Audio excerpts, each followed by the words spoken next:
আছেন ভাই? আশা করি সবাই ভালো আছেন। তো আজকের ম্যাচ হচ্ছে Rangpur riders versus Chittagong kings. তো আজকের ম্যাচে প্রথমে রংপুর ব্যাটিং করে 164 রান সংগ্রহ করে তাদের ব্যাটে যদিও স্যার অনবদ্য ইনিংসে 59 রানের একটা অনবদ্য ইনিংস ছিল।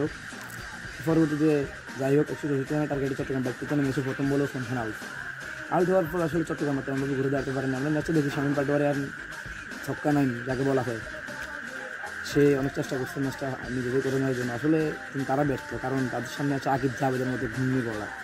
আকিব জাভেদ আসলে কীভাবে কামব্যাকটা করছে, 32 রান দিয়ে 4 উইকেট নিজে করে নিয়েছে।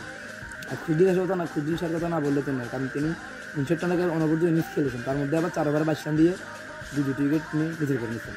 তো Rangpur his unbeaten on going BPL 10-25। তো এই বিপিএলের মধ্যে রংপুর আসলে সেরা একজন টিম, একজন কি অসাধারণ একটা ক্যাপ্টেন্সি নির্বাচন শোন ভাইয়ের কাছ থেকে। আসলে শোন ভাই অনেক ভালো ক্যাপ্টেন্সি করে। আসলে এরকমটা আমরা যদি আগে জানতাম বা আগে আমরা হয়তো বুঝতাম, তাহলে তাকে নিয়ে কল করতাম না। তো সে গতবার রংপুরে ছিল, এবারও আছে রংপুরে। এবার বিপিএলে কী করে সেখানে দেখা যায় এখনও 8 ম্যাচ তারা কিন্তু জয় করে নিচ্ছে। পয়েন্ট টেবিলের 1 নম্বর ধরে রাখার জন্য শীর্ষে তারা এখনও আছে।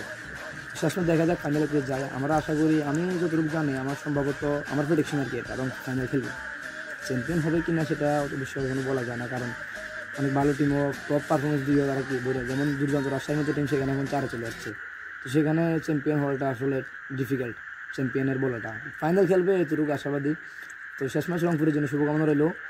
আমি রংপুর এগিয়ে যাক। নুরুল হাসান সোহান ভাইয়ের জন্য শুভকামনা। সবাই ভালো থাকবেন। আসসালামু আলাইকুম, আল্লাহ হাফিজ।